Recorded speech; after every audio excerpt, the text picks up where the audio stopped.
काबिलियत की पहचान। किसी जंगल में एक बहुत बड़ा तालाब था। तालाब के पास एक बगीचा था जिसमें अनेक प्रकार के पेड़ पौधे लगे थे। दूर दूर से लोग वहां आते और बगीचे की तारीफ करते। गुलाब के पेड़ पे लगा पत्ता हर रोज लोगों को आते जाते और फूलों की तारीफ करते देखता। उसे लगता कि हो सकता है कि एक दिन कोई उसकी भी तारीफ करे, पर जब काफ़ी दिन बीत जाने के बाद भी किसी ने उसकी तारीफ नहीं की तो वो काफ़ी हीन महसूस करने लगा। उसके अंदर तरह तरह के विचार आने लगे। सभी लोग गुलाब और अन्य फूलों की तारीफ करते नहीं थकते, पर मुझे कोई देखता तक नहीं। शायद मेरा जीवन किसी काम का नहीं। कहाँ ये खूबसूरत फूल और कहाँ मैं।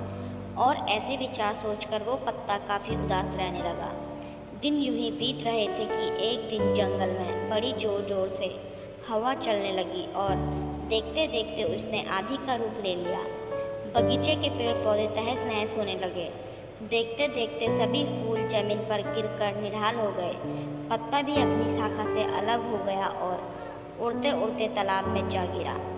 पत्ते ने देखा कि उससे कुछ ही दूर पर कहीं एक चींटी हवा के झोंकों की वजह से तालाब में आ गिरी थी और अपनी जान बचाने के लिए संघर्ष कर रही थी।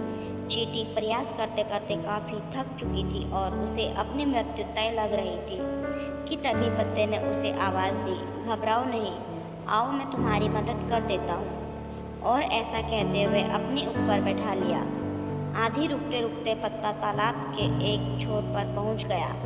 चींटी किनारे पर पहुंचकर बहुत खुश हो गई और बोली, आपने आज मेरी जान बचाकर बहुत बड़ा उपकार किया है।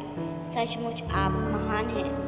आपका बहुत बहुत धन्यवाद। यह सुनकर पत्ता भावुक हो गया और बोला, धन्यवाद तो मुझे करना चाहिए, क्योंकि तुम्हारी वजह से आज पहली बार मेरा सामना मेरी काबिलियत से हुआ, जिससे मैं आज तक अनजान था।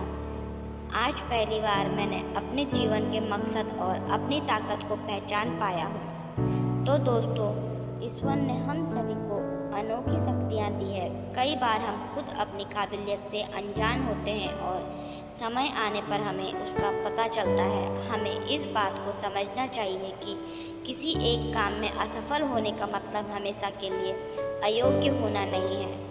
खुद की काबिलियत को पहचान कर आप वह काम कर सकते हैं जो आज तक किसी ने नहीं किया है।